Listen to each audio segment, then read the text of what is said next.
6월 4일 목요일 매일 묵상을 시작하도록 하겠습니다. 오늘의 본문 말씀은 고린도전서 2장 1절에서 16절까지의 말씀입니다.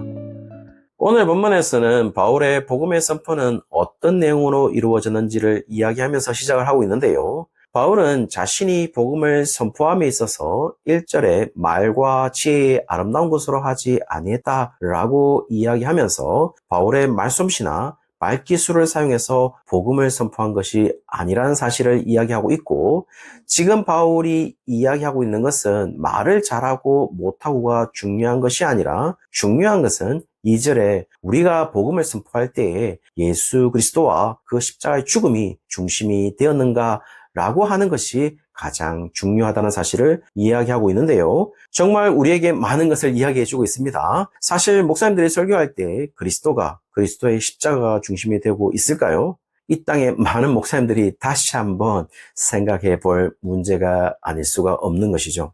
실제로 바울은 자신이 전도함에 있어서도 설득력 있는 지혜의 말로 하지 않았다는 사실을 4절에 이야기하면서 오직 자신이 말하는 것과 전도함은 성령의 나타나심과 능력으로 했다는 사실을 말하고 있고, 5절에 보시면 믿음이라는 것도 사람이 지혜로 설득당해서 믿는 것이 아니라 하나님의 능력을 통해 믿게 되는 것임을 이야기하고 있습니다. 따라서 사랑하는 성도님들, 전도함에 있어서 우리는 믿지 않는 자들을 설득하고 있는 것이 아닙니다. 우리가 무슨 수로 지옥 갈 사람들을 천국으로 옮길 수가 있다는 것입니까? 도대체 우리의 지혜로 창세기 1장 1절을 설명할 수가 있다고 생각하십니까? 우리의 지혜로 보이지 않는 하나님을 증명할 수가 있다고 생각하십니까? 그러므로 바울은 지금 우리의 말기술이나 지혜로 예수님을 믿도록 설득할 수 있다고 생각하지 말 것을 이야기하고, 오로지 성령의 나타나심과 하나님의 능력으로 믿게 되는 역사가 일어난다는 사실을 이야기하고 있습니다. 그러므로 어떻게 보면 전도는 지옥 갈 사람들을 천국으로 옮기는 순간이 아니라 믿기로 작정된 자가 전도를 통하여 믿게 되는 순간을 맞이하는 것이라고 할 수 있겠죠.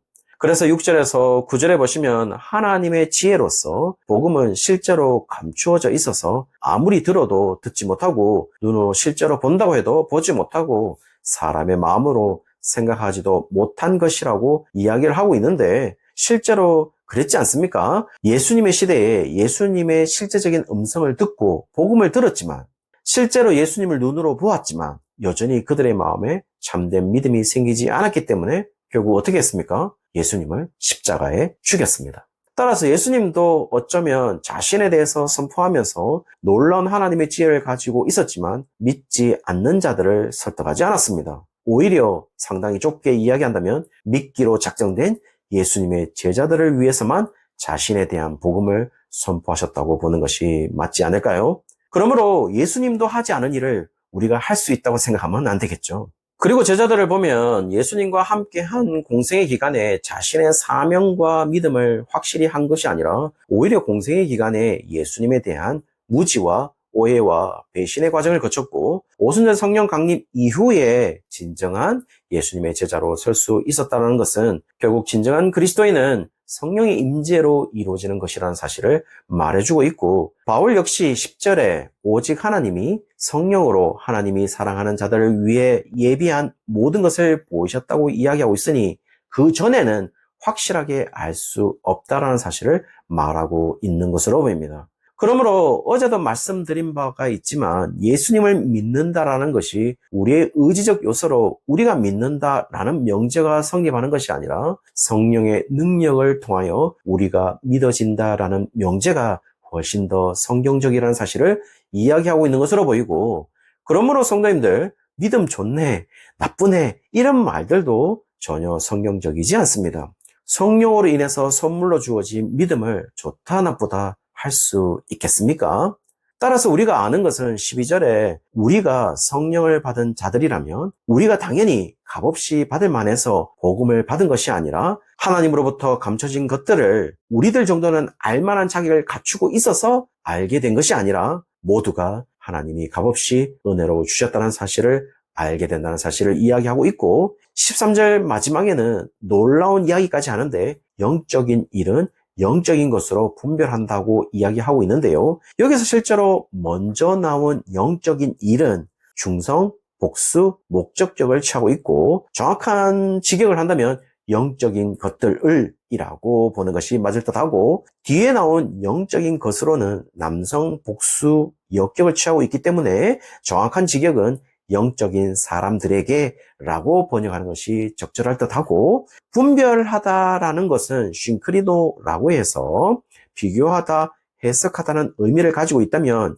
여기에서 영적인 것들을 영적인 사람에게 비교한다라기보다는 영적인 것들을 영적인 사람들에게 해석한다라는 것이 훨씬 의미로서 자연스럽기 때문에 후자로 생각하는 것이 좋을 듯합니다.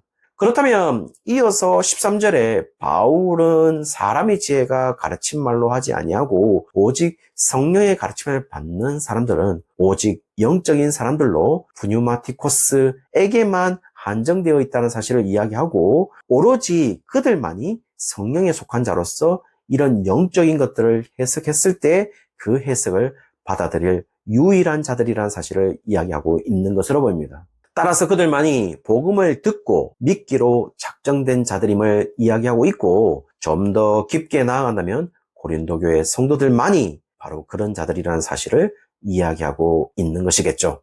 그러나 또 다른 한 종류의 사람이 나오는데 14절에 육에 속한 사람이라고 나오는데 헬라어는 푸시키코스라고 해서 정확한 것은 푸시케를 가진 사람이라는 뜻인데 푸시케는 숨, 호흡, 영혼, 마음이라는 의미로 그냥 육체적 목숨이라는 의미를 가지기에 육체적 목숨을 가지고 있는 자로서 푸시키코스라고 이야기하고 있는 것으로 보이고 그들의 특징에 대해서 14절은 성령의 일을 받지 아니한다고 했기 때문에 여기에서 받다라는 동사가 데코마이라는 동사로 받아들이다, 영접하다, 취하다라는 의미로 좀 더 성경적인 번역을 한다면 성령의 일을 영접하지 않는다라고 보는 것이 훨씬 이해가 빠를 것으로 보입니다.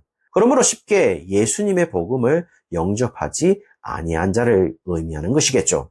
따라서 푸시키코스로 육에 속한 사람은 푸뉴마티코스로 15절에 신령한 자가 아니기 때문에 성령의 일을 영적으로 해석하는 것이 불가능한 사람이고 하나님이 이루신 일도 바울이 전한 복음도 감춰져 있다가 개봉된 하나님의 지혜도 전혀 해석이 불가능하다라는 것을 이야기하고 있습니다. 반면에 15절에 신령한 자는 모든 것을 판단하나 자기는 아무에게도 판단을 받지 아니한다라고 이야기하면서 이 의미가 신령한 자들은 완전한 사람으로 모든 것을 판단할 수 있다라는 것도 아니고 다른 사람으로부터 판단을 받지 아니한다는 것도 아니라 지금 이 구절은 신령한 자들은 그리스도의 십자가라는 복음의 기준으로 모든 것을 판단할 것이고 적어도 육에 속한 사람에게서 신령한 자가 판단을 받지는 않을 것임을 이야기하는데 그 이유는 육에 속한 사람은 오로지 단 하나의 판단 기준이 그리스도의 십자가라는 복음의 기준을 가지고 있지 않기 때문임을 이야기하고도 있습니다.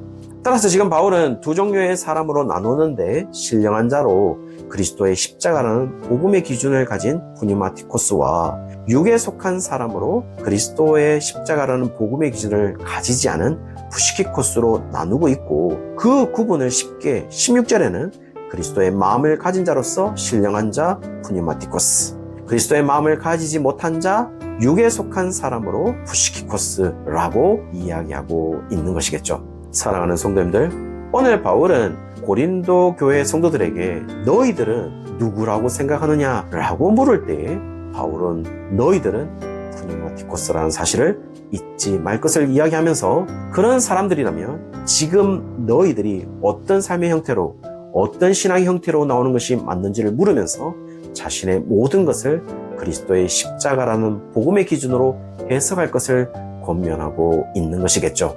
아무쪼록 오늘 하루가 세상의 지혜의 기준으로 그냥 목숨을 가진 일반 사람으로 살아가는 하루가 아니라 그리스도의 십자가라는 복음의 기준으로 모든 것을 해석하며 그리스도의 마음을 가지고 살아가는 날이 되시기를 주의 이름으로 축원합니다.